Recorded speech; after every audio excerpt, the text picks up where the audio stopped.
ایک شخص نے اپنی بیوی کو طلاق دے دی. یہ دیکھیں یقین علماء کا، ہمارے بزرگوں کا. اپنی بیوی کو طلاق دے دی، اور طلاق کن لفظوں سے دی کہ اگر میں جنتی نہیں ہوں تو تجھے طلاق ہے، اگر میں جنتی نہیں ہوں تو تجھے طلاق ہے. تو اب علماء سے پوچھا کہ طلاق ہوئی ہے یا نہیں ہوئی؟ علماء کہنے لگے ہم نہیں بتا سکتے، چونکہ طلاق کو معلق کیا گیا تو اب ہمیں تو نہیں پتا کہ تو جنتی ہے یا نہیں ہے، اب ہم اس کے بارے میں کوئی رائے نہیں دے سکتے.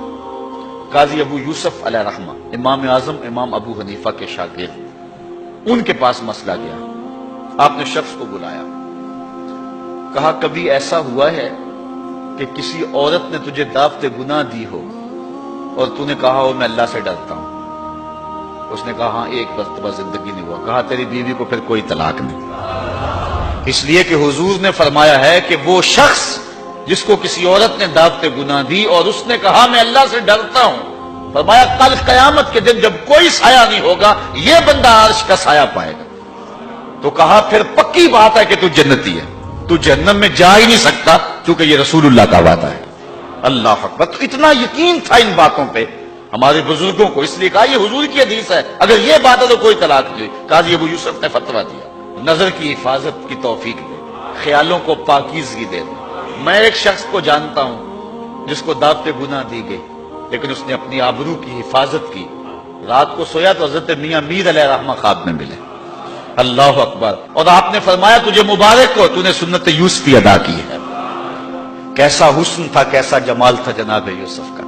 لیکن آپ دیکھیے قرآن پڑھیے، سورہ یوسف اٹھائیے، ایسے تو مرتبے نہیں ملے ہیں. کیسے کمال ہیں ان لوگوں کے، اپنی آرزوؤں پر کیسے پہرے بٹھائے ہیں، اور کس طرح اپنی خواہشات کے آگے بند باندھے ان لوگوں نے. جب ساتوں دروازے مکفل کر دیے اور حضرت یوسف علیہ السلام کو زلیخا کہتی ہے طلق، اب تو آ جاؤ نا، اب تو کوئی نہیں دیکھ رہا، اور موٹا کپڑا ڈال دیا اس بت کے اوپر جو وہاں اس نے اپنے کمرے میں رکھا ہوا تھا.